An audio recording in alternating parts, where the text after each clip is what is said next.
Okay, I know a little. I don't know. I think I referred back to this before about marriage. So I think maybe I need to clarify that. So I'm going to talk mainly in the masculine, but it doesn't mean to say that it's not relevant to the ladies, to the girls too.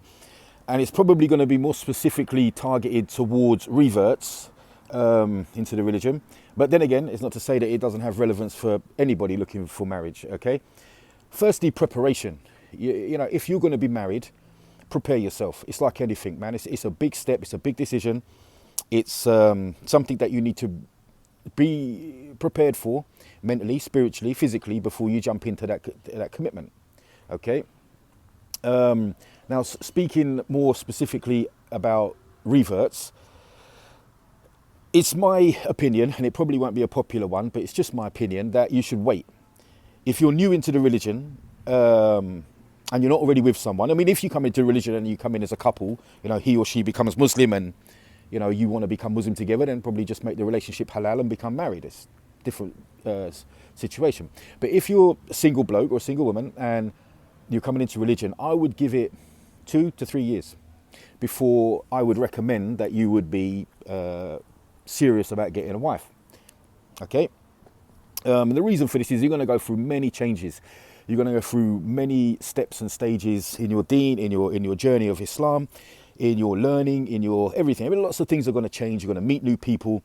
And I think that you need to absorb that. I think you need to process that before you start looking for a wife or husband, okay? If you're a girl, obviously.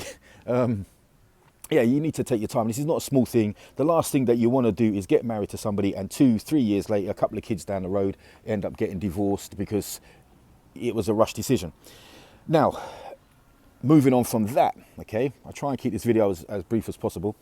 Now we've waited a year or a couple of years, okay, and we've sort of settled ourselves down in the religion. We've learned a few things. We've sort of stabilised the ship, as it were. We've sort of kept things on a stable. What to look for in a wife or a husband? Okay, I'm going to talk in the masculine. I can't keep saying, I can't think feminine. And you need to, I mean, I categorise it as the 3 C's after the K, okay? Meaning the first thing that you should look for in any person is a kind heart. Because if they've got a kind heart, that will tell you how they're going to deal with you, how they're going to deal with your family, how they're going to deal with kids that you might have or kids that you already have. A kind-hearted person it's an essential quality. I mean, you know, if they haven't got a kind heart, you want to lose it before you even start. Then there's the 3 C's. Communication. All relationships, no matter whether they're man and wife or work relationships or friendly relationships, whatever they are, they're all built upon communication. There is no relationship without communication. And when the communication breaks down or isn't there, that relationship is doomed. People's relationships normally, 99% of the time, break down, regardless of people having adultery or going out and doing this or whatever they do. It's always the root cause of that is they stop communicating. They stop talking. They stop connecting. Okay? And it's especially important for women, actually. They love a chat, and you should communicate with them. The first thing is you have to have communication with your partner. Okay? The second thing, the second C would be compatibility. Okay, the last thing that you want is to be with someone that's uncompatible to you.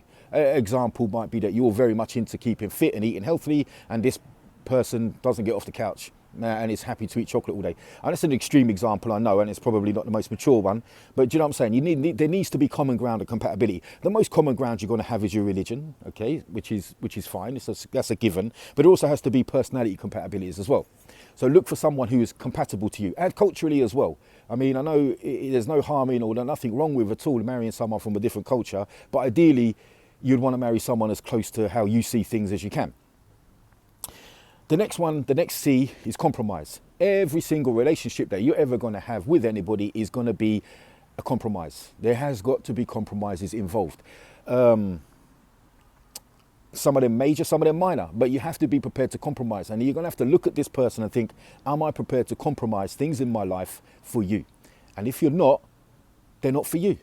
Simple. So look at that, the K and the 3 C's.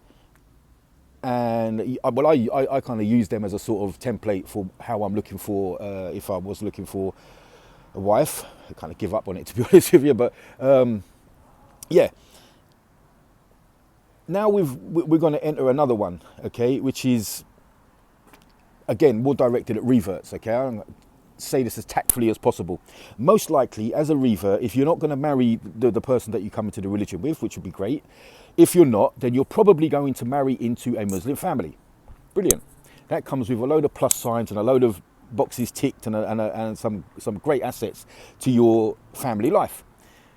But it does mean that you're going to be in their family, okay? All right? Because most likely, as a revert, your mum, your dad, your brothers, your sisters, etc., etc., etc., are not going to be Muslim. Hopefully, inshallah, one day they will. But most likely, we'll look at the most likely situation is that they're not. So that means that you're going to be in their family. You're going to be absorbed into their family, okay? Now, that can be great, but it can also be overpowering. It can also be overwhelming sometimes when it's all you going to see them and their family, and you're not, you know, your side of the situation, your side of the family isn't involved. It may not be a problem for you. It may be something that you relish and you love, and it's a great, you know, bring to your life, because maybe your family isn't very, you know, strong anyway. But you have to be mentally prepared for that. You have to be prepared to be in that situation where you will be, as a revert, if you marry into a Muslim family, unless you marry another revert, that's another, you know, another positive scenario. I think reverts should marry reverts. Probably give my reasons on that another time. You're going to have to be prepared for that situation that you're going to be in their family. You're going to be, and you don't want to be absorbed. You don't want to be overwhelmed. So you have to be mentally prepared and mentally aware of this situation. Okay. When everything's good, it's good. Okay. When it switches up and there's a problem in the marriage, well, you see all of them people, they're probably not going to be on your side, okay? They're probably going to be on her side or his side or whatever, yeah? So just bear that in mind. Be realistic about that. And inshallah, you'll make the right choices. Don't rush it. Don't rush getting married, okay? Another thing, I know this video is going to go on for a little while, but I'm on it now. I'm switched on now. So, right, there's a lot of talk, or there has been some talk. There's another brother that does a lot of talking. I know the guy. He's a really, really good brother, to be honest with you. We're from the same manor. He's done a lot of talks on YouTube lately about single mums and what's the other one? Consent and stuff like that. Maybe some of you are aware of him. I don't know. Actually, a good guy. You know, if you know him personally, he's a good guy. But I'll take some issue with some of these points. He's very intelligent, and but he lacks sometimes wisdom. Okay, and I mean that with all due respect and all due love. But he lacks wisdom. Okay, my take on it is this. I'm going to speak masculine again. Okay. Guys, if you have a woman, don't play pseudo-psychology games, passive-aggressive games, mind games to make her feel insecure so you can feel secure. Withholding your time, staying on your grind, and all this bull crap that people say. You know, making her appreciate everything. No, look, treat her like a queen. Treat her respectfully and properly like a queen. And she will treat you like a king. And if she doesn't, she's not your queen. Go out there and find someone that appreciates that. Go out there and find a woman that appreciates that. And will reciprocate and treat you accordingly and treat you the same way back. You don't have to play. It's not a healthy relationship to have to treat a woman a certain way in order to get her attention. Just tell her you love her. Treat her like you love her. Show her that you love her. Be nice to her. And if she's not nice to you back, move on, unfortunately. But you should have sussed that out if you used the 3 C's and the K.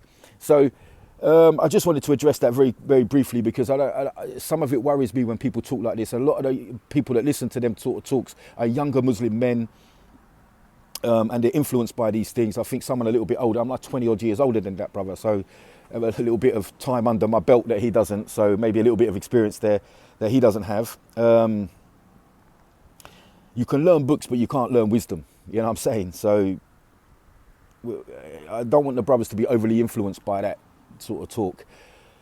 There's a lot of good women out there, Muslim women. Let's talk about Muslim women in particular, because I think, you know, they don't get enough respect. There's a lot of good Muslim women out there. If they've got a good man, they're not stupid. They're going to hold on to him. They're going to treat him right. They're going to look after him. They're going to behave, you know, respectfully and lovingly towards him if he behaves respectfully and lovingly towards her first. Okay, so brothers, sisters, I've done a long rap today. Bored, innit?